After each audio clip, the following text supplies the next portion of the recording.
ثالثی تو کبھی حملوں کی دھمکی، ٹرمپ کا you turn per you turn, Iran غیر مشروط طور پر ہتھیار ڈال دے، ہمارا صبر جواب دے رہا ہے۔ امریکی صدر ڈونلڈ ٹرمپ کا الٹیمیٹم، سوشل میڈیا پر بیان میں کہا، علم ہے ایران کے سپریم لیڈر کہاں چھپے ہیں، ہم فی الحال انہیں قتل نہیں کر رہے، وہ آسان ہدف ہیں، اب ہمیں ایران کی فضائی حدود پر مکمل کنٹرول حاصل ہے، ایران کا ساز و سامان امریکی سامان کا مقابلہ نہیں کر سکتا۔ ٹرمپ نے کینیڈا سے واپسی کے دوران صحافیوں سے گفتگو میں کہا، ایران پر اسرائیلی حملے جاری رہیں گے، ایران اسرائیل جنگ بندی کے خواہش مند نہیں ہیں، ایران کے پاس ایٹمی ہتھیار نہیں ہونے چاہیے، اس وقت تہران حکومت کے ساتھ مذاکرات کے موڈ میں نہیں۔ دوسری جانب امریکی انٹیلیجنس کا انکشاف کہ ایران جوہری بم بنا رہا تھا، نہ بنانے کے قابل تھا۔ امریکی نشریاتی ادارے CNN کی رپورٹ کے مطابق اسرائیل نے ایران پر چند ماہ میں ایٹمی ہتھیار بنانے کا الزام لگایا تھا۔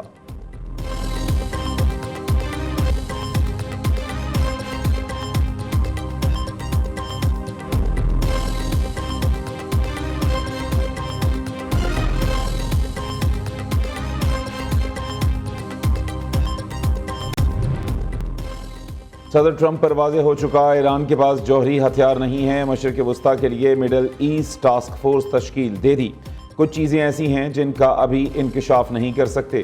ترجمان امریکی محکمہ خارجہ کی ایران اسرائیل تنازع پر نیوز بریفنگ، کہتی ہیں امریکی شہری کسی صورت اسرائیل، ایران اور عراق کا سفر نہ کریں، ہماری اولین ترجیح جنگ سے متاثرہ علاقوں میں امریکی عوام کو تحفظ فراہم کرنا ہے۔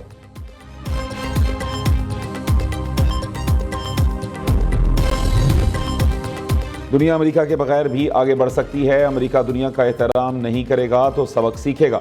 چین کے صدر شی جن پنگ کا واضح پیغام، ایران کے خلاف اسرائیلی جارحیت پر تشویش کا اظہار کیا، کہا کسی ملک کی خود مختاری، سلامتی اور علاقائی سالمیت کی خلاف ورزی کے مخالف ہیں۔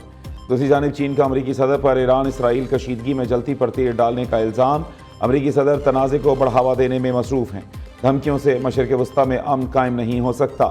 ترجمان چینی وزارت خارجہ نے کہا، صورتحال کو پرسکون بنانے کے لیے سفارتی راستہ ہی واحد حل ہے، بیجنگ خطے میں کشیدگی کم کرنے کے لیے ثالثی کا کردار ادا کرنے پر آمادہ ہے۔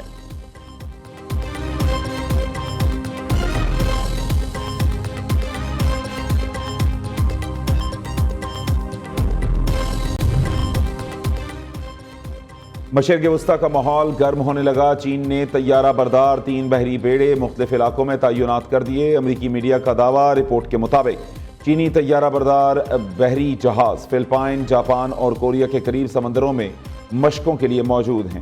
چین کے نئے طیارہ بردار جہاز فوجیان نے بھی اپنی آزمائش پوری کر لی۔ ترجمان چینی بحریہ کا کہنا ہے، فوجی مشقیں معمول کی تربیت کا حصہ ہیں، دور دراز علاقوں میں اپنے آپریشنز کی صلاحیت کو بڑھا رہے ہیں۔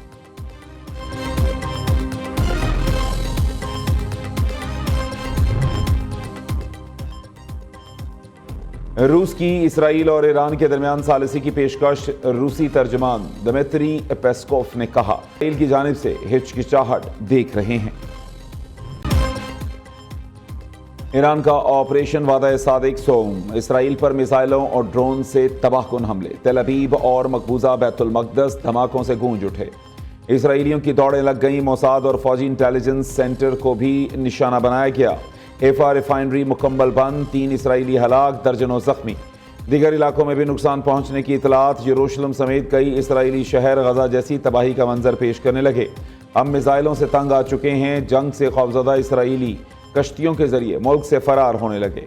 دوسری جانب اسرائیل کے ایران پر حملے جاری، ایرانی فوج کے چیف آف سٹاف کو شہید کرنے کا دعویٰ، کمانڈر علی شادمانی ایرانی سپریم لیڈر کے قریبی ساتھی اور خاتم الانبیاء سینٹرل ہیڈ کوارٹر کے سربراہ تھے۔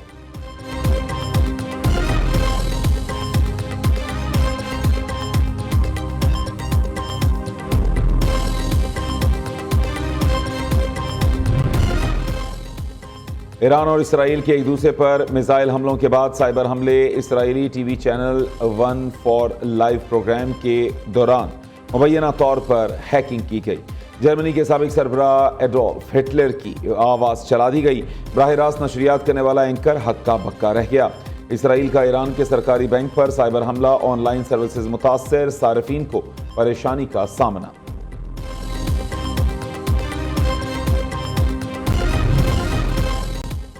G7 ممالک کی اسرائیل کی حمایت، ایران عدم استحکام کا سبب قرار، مشترکہ اعلامیے میں کہا گیا، ایران جوہری ہتھیار حاصل نہیں کر سکتا، اسرائیل کو اپنے دفاع کا حق حاصل ہے، اسرائیل کی سلامتی کے لیے اپنی حمایت کا اعادہ کرتے ہیں۔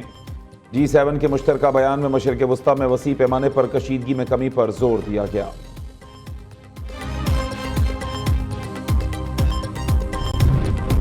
اسرائیل کی ایران کے خلاف جارحیت پر مسلم دنیا بھی ایک صف میں آ گئی۔ پاکستان سمیت 21 مسلم ممالک کے وزرائے خارجہ کی جانب سے ایران پر اسرائیلی حملے کی مذمت، حملے UN چارٹر اور عالمی قوانین کی کھلی خلاف ورزی قرار۔ مشترکہ اعلامیے میں کہا گیا، علاقائی خود مختاری، سالمیت اور ہمسائیگی کے اصولوں کے احترام پر زور دیا جائے، مشرق وسطی میں کشیدگی کے خاتمے اور جنگ بندی کے لیے فوری اقدامات کیے جائیں۔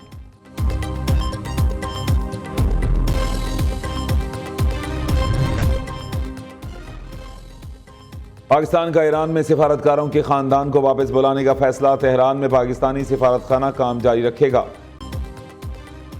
بھارت سے دہشت گردی پر بات ہوگی، جلد دنیا دیکھے گی، کئی اہم چیزیں رونما ہوں گی۔ فیلڈ مارشل سید عاصم منیر کا امریکہ کے دارالحکومت واشنگٹن میں پاکستانی کمیونٹی سے خطاب، فیلڈ مارشل کا بھارت کے خلاف فتح کا کریڈٹ لینے سے گریز۔ آپریشن بنیان المرصوص کی کامیابی کو معجزہ قرار دیا، کہا اگلے 5 برسوں میں پاکستان تیزی سے ترقی کرے گا۔ ISPR کے مطابق اوورسیز پاکستانیوں نے فوج پاکستان کی کارکردگی کو خراج تحسین پیش کیا۔ مارکہ حق اور آپریشن بنیان المرصوص میں بہادری اور پیشہ ورانہ مہارت پر اظہار فخر کیا۔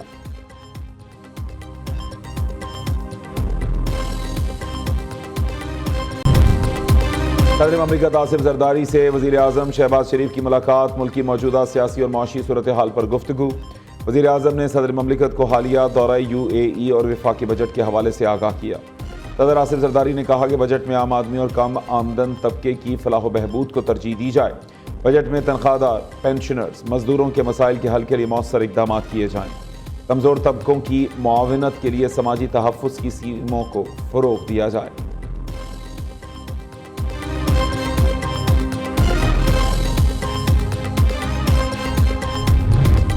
صدر مملکت آصف زرداری کا ایئر ہیڈ کوارٹرز کا دورہ، پاک فضائیہ کے چاق و چوبند دستے نے گارڈ آف آنر پیش کیا۔ آصف زرداری کی air chief marshal Zaheer Ahmed Babar Sidhu سے ملاقات، کہا ایئر چیف کی مدبرانہ قیادت نے پاک فضائیہ کو جدید ٹیکنالوجی سے لیس کیا، بھارتی جارحیت کا بر وقت اور سخت جواب دیا۔ صدر مملکت نے پاک فضائیہ کو ہر ممکن تعاون کی یقین دہانی کرائی۔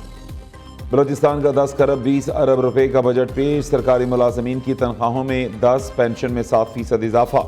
آئندہ مالی سال غیر ترقیاتی اخراجات کا تخمینہ 700 ارب سے زائد رکھنے کی تجویز۔ ترقیاتی اخراجات کے لیے 249 ارب، محکمہ صحت کے ترقیاتی امور کے لیے 16.4 ارب مختص، غیر ترقیاتی امور کے لیے 71 ارب، شعبہ تعلیم کے لیے 28 ارب روپے رکھے گئے۔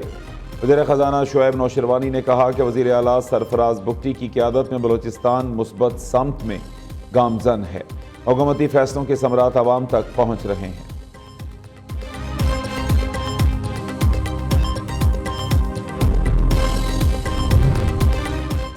ٹیکس لگایا نہ ہی بڑھایا، وزیر اعلیٰ مریم نواز کا اظہار تشکر، کہا اللہ تعالیٰ کا شکر ہے پنجاب کی تاریخ کا سب سے بڑا ڈیولپمنٹ پروگرام پیش کیا، ترقی کے ثمرات اب گاؤں گاؤں پہنچیں گے، 1800 دیہات کو ماڈل ولیج بنائیں گے۔ لاہور ڈیولپمنٹ پروگرام کے ساتھ پنجاب ڈیولپمنٹ پروجیکٹ بھی لا رہے ہیں۔